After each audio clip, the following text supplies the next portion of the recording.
آپ رسول اللہ کی حدیث پہ یقین کرو اور اس یقین کے ساتھ پھر حجرے درود میں آؤ. خدائے رب ذوالجلال کی قسم کسی کو ایک دن میں بھی دیدار مصطفیٰ ہو سکتا ہے. یہ اس کی عقیدے کی بات ہے, یہ اس کی کیفیت کی بات ہے. ایک بات سناتا ہوں, آگے بڑھتا ہوں. حضرت امام غزالی رحمت اللہ علیہ کی شان. ہم ایران گئے تھے تو سرکار امام محمد غزالی کی زیارت ایران میں ہم کیے اور خدا کی قسم ہمارا دل رویا تھا, کیونکہ پوری مزار کو جو ہے بالکل میدان ہے, میدان میں بازار بس ہے, باقی کا پورا قبہ مبارک توڑ دیا گیا. جو آپ کی جو ہے مزار اقدس کے اوپر سے جو بھی مینار وغیرہ تھے, گنبد تھی, سب توڑ دی گئی, بالکل بے سر و ساما پڑی ہوئی ہے. ہم نے کہا بھائی ایران کی, کیونکہ ہم ایران کی دعوت پہ گئے تھے گورنمنٹ کی, تو ہم نے کہا اللہ کے واسطے ہماری ایک خواہش تو بھی قبول کرو, اس کو ایک چھت تو لگاؤ یار. اتنا بڑا امام, اتنی بڑی عظیم المرتبہ شخصیت بغیر چھت کے پڑی ہوئی. اللہ اکبر. سنو کون ہے امام غزالی. امام غزالی کون ہے سنو دوستو. دیکھیے میرے آقا صلی اللہ علیہ وسلم معراج کے لیے تشریف لے گئے. کس کے لیے؟ معراج کے لیے. تو حضرت موسیٰ علیہ السلام سے ملاقات ہوئی واپسی میں. تو موسیٰ علیہ السلام نے نبی پاک صلی اللہ تعالی علیہ وآلہ وسلم سے پوچھا. کنہوں نے پوچھا؟ موسیٰ علیہ السلام نے پوچھا. اور اس بات کو حضرت سیدنا امام مہاجر مکی رحمت اللہ علیہ اپنی شمائل امدادیہ میں تحریر فرما رہے ہیں. یہ امام امداد اللہ مہاجر مکی رحمت اللہ علیہ خطبہ وقت ہے.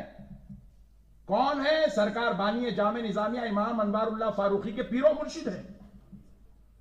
یہ اپنی کتاب شمائل امدادیہ میں یہ واقعے کو نقل فرما رہے ہیں کہ رسول پاک صلی اللہ علیہ وسلم سے حضرت موسیٰ علیہ السلام کی ملاقات ہوئی. تو حضرت موسیٰ علیہ السلام نے رسول پاک علیہ السلام سے عرض کیا, یا رسول اللہ صلی اللہ علیہ وسلم, علماء امتی کانبیاء بنی اسرائیل, کیا یہ آپ کا قول ہے؟ تو نبی پاک علیہ السلام نے فرمایا ہاں یہ میرا قول ہے کہ میری امت کے علماء بنی اسرائیل کے انبیاء کی طرح ہیں. ذرا زور سے اور ذرا زور سے. تو پھر حضرت موسیٰ علیہ السلام عرض گزار ہوئے, یا رسول اللہ اگر کوئی آپ کی امت کا عالم اس درجے کا ہے تو پھر اس کو میں دیکھنا چاہتا ہوں.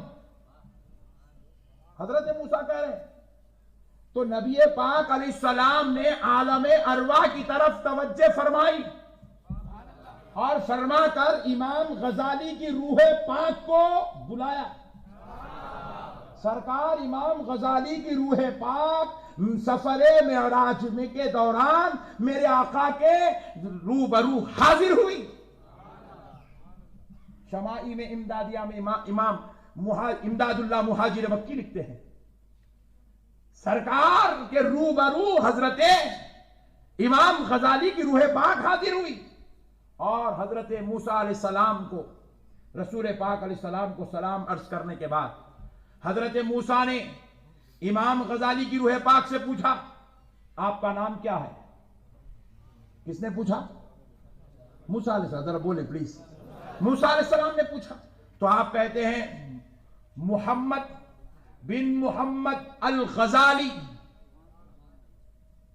تو موسیٰ علیہ السلام نے کہا میں آپ کو نام پوچھا, آپ کا خاندان نہیں پوچھا,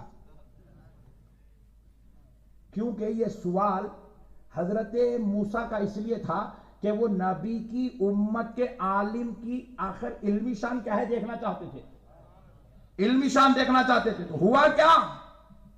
تو حضرت امام غزالی میرے مصطفیٰ جان رحمت کے تصرف سے امام غزالی کی روح پاک اب اپنی ایک علمی شان حضرت موسیٰ پر ظاہر کر رہی ہے. حضرت موسیٰ نے پوچھا میں نے آپ کا نام پوچھا, آپ کا خاندان نہیں پوچھا. تو اب حضرت امام غزالی کی روح پاک عرض کرتی ہے وَمَا تِلْكَ يَمِينُكَ بِمُوسَىٰ, یمینی کا بھی یا موسیٰ. جب اللہ نے آپ سے پوچھا تھا وَمَا تِلْكَ بِيَمِينِكَ یا موسیٰ, اے موسیٰ آپ کے دستے اقدس میں سیدھے ہاتھ میں کیا ہے؟ آپ سے جب پوچھا گیا آپ کے پاس کیا ہے تو آپ نے جواب دیا، حضرت امام غزالی کی روح کہہ رہی، آپ نے جواب دیا قال ہی عصایا اتوکأ علیہا واہش بہا علی غنمی ولی فیہا مآرب اخری۔ حالانکہ جب اللہ آپ سے پوچھا آپ کے ہاتھ میں کیا ہے تو آپ وما قال ہی عصایا، جواب اتنے پہ مکمل ہو گیا تھا، میرے ہاتھ میں عصا ہے، پھر آپ نے اتنا تفصیلی جملہ کیوں بیان کیا؟ کون پوچھ رہے؟ امام غزالی۔ تو حضرت موسیٰ نے کہا میں اس لیے اتنا تفصیلی جواب بیان کیا کیونکہ میں اس وقت اپنے رب سے کلام کر رہا تھا، میں چاہتا تھا میرا رب پوچھتا جائے میں جواب دیتا جاؤں، میرے رب سے کلام کی لذت میں حاصل کرتا رہوں، کلام کا شرف مجھے ملے، تخاطب کا شرف مجھے نصیب ہو، رب کے کلام کی شرفیت حاصل کرنے کے لیے میں اس طرح کا جواب دے رہا تھا۔ تو کہا موسیٰ وہ آپ کی کیفیت تھی اور یہ میری کیفیت ہے کہ میں بھی چاہتا ہوں ایک اولو العزم رسول کی زیارت ہو گئی ہے تو زیادہ سے زیادہ بات کرنے کے لائق ہو جاؤ، اس لیے میں نے اپنا پتہ بھی دے دیا، اپنے خاندان کا پتہ بھی دے دیا۔ پھر اس کے بعد نبی پاک علیہ السلام نے اپنے دست اقدس سے امام غزالی کی روح پاک کو اس کی پیٹھ پر پشت پر یوں تأدب کہہ کر حضور نے یوں دست اقدس سے ان کو شفقت والا دست رکھا۔ تو اب ہوا کیا، امام غزالی جب دنیا میں پیدا ہوئے تو ان کی گردن مبارک پر وہ دست اقدس کا نشان موجود تھا۔ اب سنو یہ واقعہ میں نے کیوں سنایا، اس لیے سنایا مؤرخین لکھتے ہیں، شارحین لکھتے ہیں، امام غزالی کی روح پاک کو عالم ارواح میں سے آ کر دوران سفر معراج روبرو مصطفیٰ ہونے اور حضرت موسیٰ سے کلام کرنے کا شرف خدا کی قسم کسی اور وجہ سے نصیب نہیں ہوا، ان کو یہ شرف صرف مصطفیٰ پر درود پڑھنے کی وجہ سے نصیب ہوا۔ یہ ہے درود کی شان، یہ ہے درود کا مقام۔ امام غزالی کے پاس ایک درود تھا، وہ درود کو درود کامل کہتے ہیں۔ امام غزالی روزانہ ہزاروں مرتبہ درود کامل پڑھا کرتے تھے۔ درود کی برکت سے نہ صرف دیدار مصطفیٰ ہوتا ہے بلکہ میرے آقا اپنے قول کے ثبوت کے لیے امام غزالی کو دلیل بنا کر پیش کر رہے ہیں۔ علماء امتی کا انبیاء بنی اسرائیل، میری امت کے علماء بنی اسرائیل کے انبیاء کی مانند ہے۔ ثبوت بن گئے، دلیل بن گئے میرے مصطفیٰ کے قول کے، صرف درود کی وجہ سے، صرف درود کی وجہ سے۔ بس یہ ہے درود۔ درود ادنا کو اعلیٰ بنا دیتا ہے، درود نچلے کو اعلیٰ سطح پر اٹھا لیتا ہے، معمولی بات نہیں ہے۔ اب آؤ ایک اور سنو، میرے آقا صلی اللہ علیہ وسلم 557 ہجری کی بات ہے، تاجدار کائنات صلی اللہ علیہ وسلم کون سی ہجری میں پردہ فرمائے؟ 10 ہجری۔ نبی پاک صلی اللہ علیہ وسلم 557 ہجری یعنی کہ اپنے پردہ فرمانے کے تقریباً 550 سال بعد ایک بادشاہ، ایک ولی، ایک صوفی، ایک عاشق، ایک سچے غلام کے خواب میں تشریف لائے۔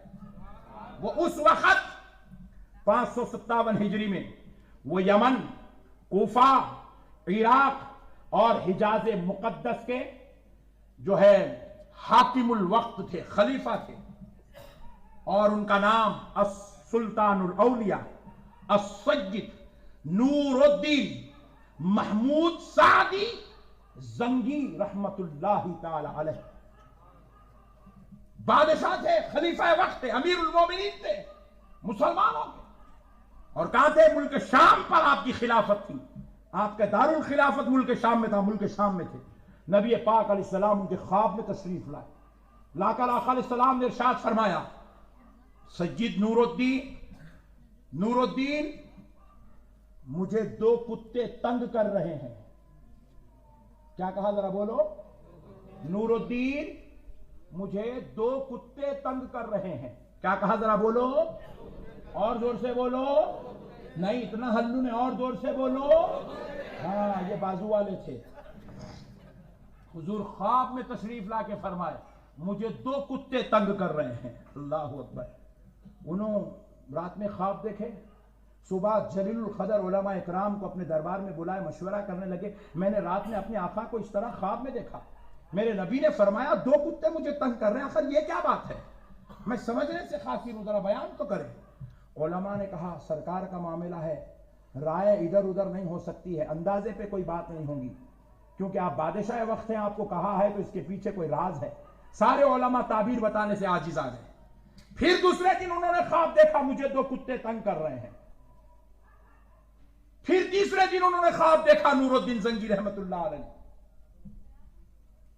تو پھر انہوں نے کہا تنگ کر رہے ہیں تو اس خواب کا تعلق ملک شام سے نہیں ہے، کسی اور علاقے سے نہیں ہے. میرے آقا مدینے میں رہتے ہیں تو خواب کا تعلق مدینے سے ہے. وہ اپنی ایک بڑی جمعیت، اپنے وزراء، علماء، اولیاء، صوفیاء، بزرگوں کا، دانشوروں کا، مشاورین کا ایک بڑا جو ہے قافلہ لے کر مدینے پاک پہنچ گئے.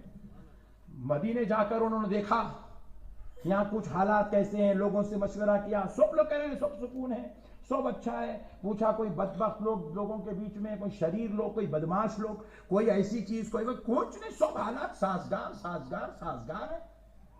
پریشان ہوئے تو آپ کے جو رفقا تھے انہوں نے مشورہ دیا حضور ایک کام کرتے ہیں، آپ رسول پاک صلی اللہ علیہ وسلم پھر اگر آپ کے خواب میں آئے تو آپ اتنا پوچھیں وہ کتے کس حال میں ہیں، تاکہ ان کی حالت تو معلوم ہو جائے تو کچھ تو مسئلہ حل ہوگا. تو پھر خواب میں پھر دیدار ہوا مدینے پاک میں. آپ نے پوچھا سرکار وہ کتے کیسے ہیں بس اتنا بتا دیجیے. تو حضور نے دو چہرے بتائے. خواب میں حضور نے دو چہرے بتائے.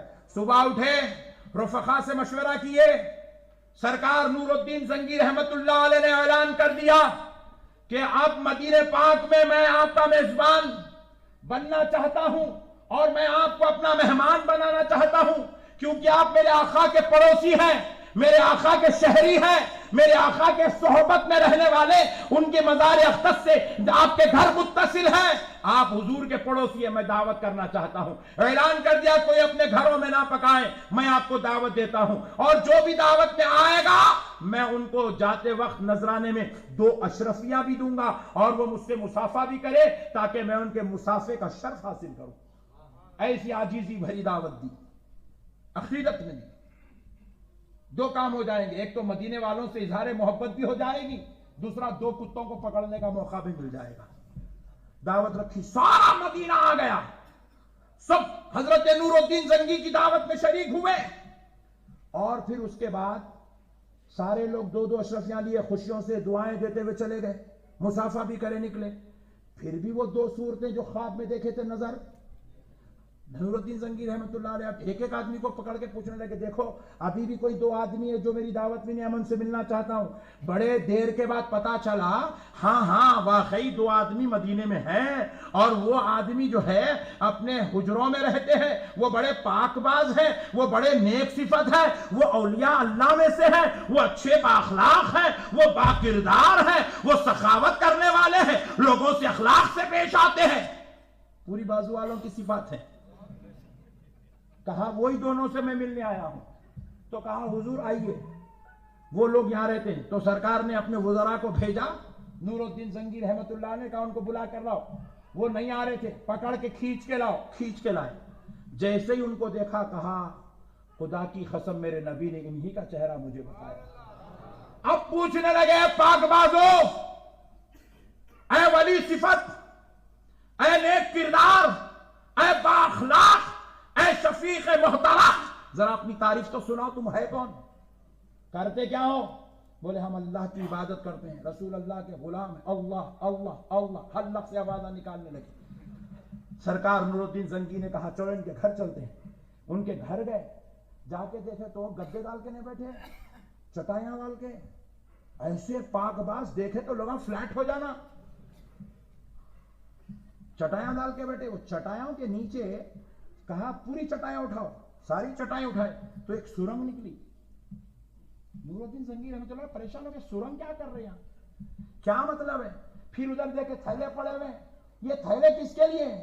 تو بتلائے تھیلوں میں ہم اس سرنگ کی مٹی بھرتے ہیں, جب سارے مدینے والے سو جاتے ہیں یہ مٹی لے جا کر جنت البقیع میں پھینک دیتے ہیں.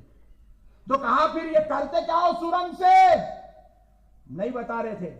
تو آپ نے ان کے اوپر اپنی جو ہے سختی کا اظہار کیا, سختی ظاہر کی. تو جب بولنے لگے ایکچوئل ہم مسلمان نہیں ہیں, ہم عیسائیوں کے نصرانیوں کے ایجنٹ ہیں, اور ہم یہاں مسلمان بن کر اس لیے آئے کیونکہ ہمیں یہ حکم دیا گیا تھا, یہ کام پہ ہمیں مامور کیا گیا جس کے لیے ہمیں ڈھیر ساری رقم دی گئی. ہمارا یہ کام ہے کہ ہم اس سرنگ کے ذریعے سے حضور صلی اللہ علیہ وسلم کی مزار اقدس تک پہنچے اور ان کے جسم اقدس کو وہاں سے نکال کر لے کر چلے گئے. اللہ اکبر. سرکار نور الدین زنگی جیسے ہی سنے جلال میں آئے اور آ کر اس کے بعد آپ ان کو پکڑ کر باہر لانے کا حکم دیے. وہ بدبختوں کو باہر لایا گیا. آپ نے خود اپنے ہاتھوں سے تلوار لے کر ان کی گردنیں کاٹی اور ان کی گردنوں کو گھوڑوں سے کچلوایا اور ان کے جسموں کو جلا کر راکھ کر دیے, راکھ کر دیے. اس کے بعد آپ نے پوری دنیا میں اتنا بڑا عظیم المرتبت کام رسول اللہ نے سلطان الاولیاء نور الدین محمود سعدی زنگی سے لیا کہ آپ نے مزار رسول صلی اللہ علیہ وسلم کے چند فٹ دور سے پورا خندق کھدوایا, کھدوا کر اس میں سیس پگھلا کر ڈلوائی, اس کے اندر جو ہے لوہا پگھلا کر ڈلوایا تاکہ پھر کوئی پوری قیامت کی صبح تک اس قسم کی گندی حرکت نہ کر سکے. مزار رسول کا, مرقد رسول کا, قبر رسول کے تحفظ کا کام اس بزرگ ہستی سے لیا گیا. مسئلہ یہ نہیں تھا, تم نے تو یہ واقعہ کسی اور سے سنا ہوگا, میں بتانا یہ چاہتا تھا کہ بادشاہ تو سینکڑوں تھے, چاہنے والے لاکھ تھے, عاشق کروڑ تھے, نمازی سب تھے, روزگار سب تھے, قاری قرآن سب تھے, جواد و سخی سب تھے, مبلغ اسلام سب تھے, عاشق و دیوانے سب تھے, مگر یہ کام سرکار نور الدین زنگی سے کیوں لیا گیا؟ تو جواب ملتا ہے اس لیے مصطفیٰ نے ان کا انتخاب کیا کیونکہ وہ دن میں 24,000 مرتبہ مصطفیٰ پر درود پڑھا کرتے.